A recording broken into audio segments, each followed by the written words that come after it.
کرتے رہتے ہیں، ساری عمر اللہ کا ذکر کرتے ہیں اور اس کی محبوب کی اداؤں پہ اپنا دنیا سے فرماتے ہیں جتنا عشق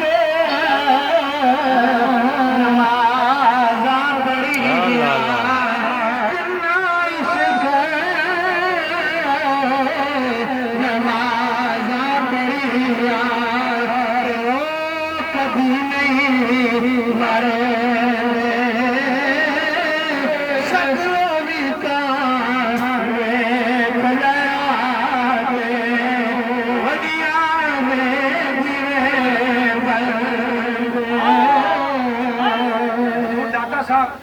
کتنا عرصہ ہو گیا اس دنیا سے چلے گئے ہیں، ان کی کوئی اولاد بھی نہیں ہے، جو پیچھے سجادہ نشین بھی کوئی نہیں ہے، لیکن آج آپ اپنے بچوں سے پوچھیں وہ بھی دادا صاحب کو جانتے ہیں۔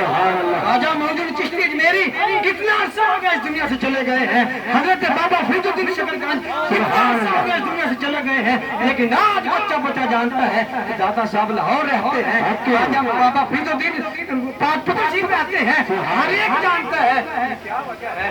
انہوں نے اپنی زندگی میں اللہ کا ذکر کیا ہے، اس کے محبوب کی اداؤں پہ اپنایا ہے۔ جب بندہ ایسی زندگی گزارتا ہے تو جب اس دنیا سے چلا جاتا ہے رب اس کی یاد باقی رکھتا ہے، رب اس بندے کی یاد باقی رکھتا ہے۔ یہ زندگی ایسے بھی گزر جانی ہے، یہ کیا زندگی ہوئی بندہ اس دنیا سے جائے لوگ کہیں یہ اچھا انسان نہیں تھا، اس کا اخلاق اچھا نہیں تھا، اس کے ہمسائے اس سے تنگ تھے، بلکہ زندگی تو ایسے گزارے کہ آپ اس دنیا سے جائیں لوگوں کی آنکھیں رو رہی ہوں یار یہ جانے والا بڑا عظیم انسان تھا، اس کا اخلاق بڑا اچھا تھا، یہ ہمسایوں کا بڑا خیال رکھتا تھا، ایسی زندگی گزارے۔ کیا فرمایا کل نفس ذائقۃ الموت، ہر نفس نے موت کا ذائقہ چکھنا ہے۔ زندگی کے شب و روز گزر رہے ہیں، صبح ہوتی ہے، شام ہوتی ہے، عمر یوں ہی تمام ہوتی ہے۔ جب ہم اس دنیا میں آئے ہیں خالق کائنات نے ہمیں کوئی سرٹیفکیٹ نہیں دیا کہ تیری عمر 10 سال ہے، تیری عمر 50 سال ہے، تیری عمر 100 سال ہے، قبرستانوں کو چکر لگایا کرو۔ حضور نے فرمایا قبرستان جایا کرو، موت کی یاد آتی ہے۔ قبرستان جہاں ہم تو جاتی نہیں ہے، ہمارے عزیز و اقارب اس دنیا سے چلے جائے ہم ان کو دفنا کے بھول جاتے ہیں، ایسا نہ کیا کرو۔ حضور نے فرمایا قبرستان جایا کرو، آخرت کی یاد آتی ہے، موت کی یاد آتی ہے۔ تو عرض کر رہا تھا کہ قبرستان جانا حضور صلی اللہ علیہ وسلم کی سنت ہے، قبرستان جانا حضور صلی اللہ علیہ وسلم کی سنت ہے۔ میں عرض کر رہا تھا کہ قبرستانوں کا چکر لگایا کرو، ادھر دیکھا کرو یہ شخص جوان فوت ہوا ہے یا بوڑھا فوت ہوا ہے، اگر ہم قبرستان جا کر دیکھیں تو ادھر یہ نہیں ہے کہ ساری 100 سال کی عمر میں فوت ہوئے ہیں، بلکہ ادھر کوئی بچے بھی ہیں، کوئی بوڑھے بھی ہیں، کوئی جوان بھی ہیں، کوئی چھوٹی عمر میں چلے گئے ہیں، جتنی ان کی عمر تھی چلے گئے ہیں۔ خالق کائنات نے ہمیں یہ زندگی کی بہاریں دی ہیں، انہیں ضائع نہ کریں، انہیں رائے گاہ نہ کریں، بلکہ ہر سانس کو اللہ اور اس کے محبوب کے ذکر میں صرف کریں۔ یقیناً جب ایسی زندگی گزاریں گے رب بھی راضی ہو جائے گا، مصطفیٰ بھی راضی ہو جائے گا۔ ہم اپنی زبان سے جو کلمات نماتے ہیں، اپنی زبان سے کوئی بھی کلمہ ہو، چاہے نیک ہو چاہے برا، وہ لکھا جا رہا ہے، وہ لکھا جا رہا ہے۔ ہم غور نہیں کرتے، ہر قسم کی بد کلامی ہم کر لیتے ہیں، لوگوں کے ساتھ ناراضگی کی باتیں ہم کر لیتے ہیں، لوگوں کو غیبت ہم کر لیتے ہیں۔ یارو مرنا نہیں ہے، یہ جو کرامن کاتبین بیٹھے ہوئے ہیں یہ سب کچھ لکھ رہے ہیں، اس کی تنہائیاں کیسے گزر رہی ہیں، اس کی راتیں کیسے گزر رہی ہیں، اس کے دن کیسے گزر رہے ہیں، اس کے شب روز کیسے گزر رہے ہیں۔ بات کرنے کا مقصد ہے، بڑی اچھی بات بتانے لگا ہوں، اگر ہم کوئی نیک کلمہ زبان سے نکالتے ہیں تو اس نیک کلمے کے بدلے خالق کائنات ایک فرشتہ پیدا کر دیتا ہے۔ سبحان اللہ۔ اسے نیک کلمے کے بدلے خالق کائنات ایک فرشتہ پیدا کر دیتا ہے۔ بندہ جب موت تک جتنے نیک الفاظ بولتا رہتا ہے، رب کا ذکر کرتا رہتا ہے، خالق کائنات فرشتے پیدا کرتا رہتا ہے، فرشتے پیدا کرتا رہتا ہے۔ وہ فرشتے نہ آسمان پہ جاتے ہیں نہ زمین میں رہتے ہیں، بلکہ آسمان اور زمین کے درمیان گردش کرتے رہتے ہیں۔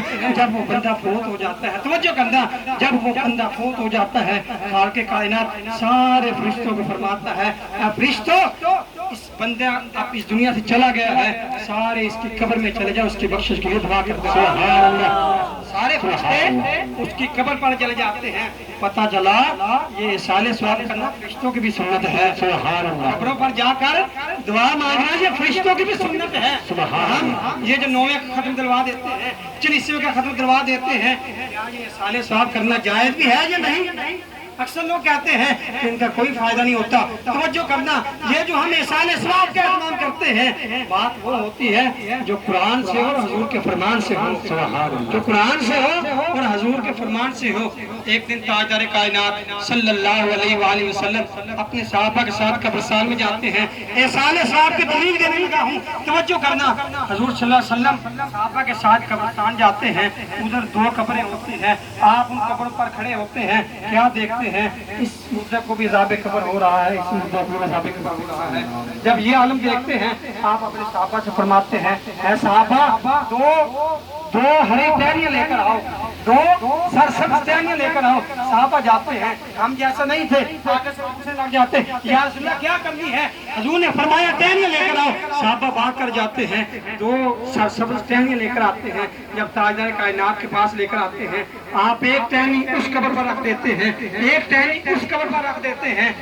साहब ने अर्ज़ की, या रसूल अल्लाह सल्लल्लाहु अलैहि वसल्लम, इसकी क्या हिकमत है? हमें भी पता है था कि हम भी ये अमल करते रहे। ताजदार कायनात ने फरमाया, जब इनकी कब्रों पर आया था तो क्या देखता हूँ, इस कब्र पर भी अज़ाब हो रहा है, इस कब्र पर भी अज़ाब हो रहा है। मैंने ये सरसब्ज़ टहनियां इसलिए रखी है, जब तक ये टहनियां रब का जिक्र करती रहेंगी, खाल के कायनात इन टहनियों के सदके अज़ाब कब्र में तकफीर करता रहेगा। खाल के कायनात इन टहनियों के जिक्र के सदके से अज़ाब कब्र में तकफीर करता रहेगा। तो मैं आपसे पूछना चाहता हूँ, वो तो एक लकड़ी का टुकड़ा है, वो तो एक लकड़ी की शाख है, अगर वो जिक्र करे तो अज़ाब कब्र माफ हो सकता है। अगर कोई मेरे हुजूर का गुलाम जिक्र करे, वो हमें साथ सवाब करे, उसका अज़ाब कब्र क्यों नहीं माफ? सुभान अल्लाह, सुभान अल्लाह। इसलिए ये जो बदन सजाना, ये साले सवाब करना, ये महबूब की अदाएं हैं, ये किया करो। ये किसी के वालिदैन इस दुनिया से चले जाते हैं, किसी का भाई चला जाता है, वो इंतजार करते हैं कि मेरे लिए कुछ साले सवाब करते हैं या नहीं। बल्कि हुजूर ने फरमाया कल क़यामत के दिन ख़याल के कायनात कुछ लोग जिन पर जहन्नम वाजिब हो चुकी होगी, उन्हें फरमाएगा तुम सारे जन्नत में चले जाओ। वो हैरानगी से पूछेंगे, या मालिक मौला, हम पर तो जहन्नम वाजिब हुई थी, हम किस तरह जन्नत में चले जाए? तो ख़याल के कायनात फरमाएगा, जब के तुम फोट हुए हैं, तेरे पीछे नेक अज़ीज़ो कारब थे, तेरे पीछे नेक औलाद थी जो तेरे ये साले सवाब का एहतमाम करती रही, तेरे गुनाह मिटते गए, तेरे गुनाह मिटते गए, वो साले सवाब करती रही, हत्ता कि तेरे गुनाह बिल्कुल खत्म हो गए, तेरी नेकियां ज्यादा हो गई, इसीलिए तेरे गुनाह खत्म होने की वजह से तुझे जन्नत मिल गई है। चला जाता है, उनके लिए साले सवाब का एहतमाम करना चाहिए। हमने भी एक दिन जाना है, ये अदल का बदल है। आज हम किसी के लिए साले सवाब करेंगे, कल हमारे लिए भी करेगा। आज हम किसी के खत्म पे शरीक हैं, कल हमारे भी किसी ने खत्म पे शरीक होना है। याद रखना, ये दुनिया फानी है, ये दुनिया के डेरे आर्जी है, ये दुनिया की जिंदगी आर्जी है, असल जिंदगी वो आखिरत की जिंदगी है। ये महल, ये कोठियाँ, ये अपनी औलाद के लिए जो बना रहा है, देख ये माल हराम का है या हलाल का है। ये कोठियाँ अगर तू हराम के माल की बना के चला जाता है, जब कब्र में जाएगा तेरे लिए बासी अज़ाब बन जाएगी। घर में जो रिज़्क़ लेकर आए, उन्होंने फरमाया जो कोई हराम का लुक़मा खाता, तो जो करना, जो कोई हराम का लुक़मा खाता है 40 दिन तक की कोई इबादत कबूल नहीं होगी। हम नमाज भी पढ़ते हैं, रोजे भी रखते हैं, अपने आप को हाजी साहब भी कहते हैं, अपने आप को हाफिज साहब भी कहते हैं, सारा कुछ कहते हैं, लेकिन ये भी देखना है जो रिज़्क़ मैं खा रहा हूँ, ये रिज़्क़ हराम का है या हलाल का है। क्या फरमाया, जो हराम का लुक़मा मुंह में डालता है 40 दिन तक उसकी कोई इबादत कबूल नहीं होती। इसलिए ये जो महल बनाए, अपनी औलाद के लिए सब कुछ करे, लेकिन ये देखे मैंने ये कोठी जो बनाई है, मैंने ये जो गाड़ी ली है, ये हराम का माल है या हलाल का माल है। ये कोठी इधर रह जानी है, ये बंगले इधर रह जाने हैं, ये गाड़ियां इधर रह जानी है। अपनी औलाद जो अपने माँ बाप से बड़ा प्यार करती है, जब उसका बाप, उसकी माँ, उसका भाई फौत हो जाता है, तो वो कहता है रात रखने के काबिल नहीं है। जिन महलों को तूने बनाया है, तेरा बेटा एक रात तुझे अपने महल में रखने के लिए तैयार नहीं होता। एक रात की कहता है जनाजे का टाइम होने वाला है, जल्दी मैयत उठाओ, तुझे उठा देता है, घर से निकाल देता है। वो शायर बड़ा खूबसूरत बाद में कहता है, शायर क्या कहता है,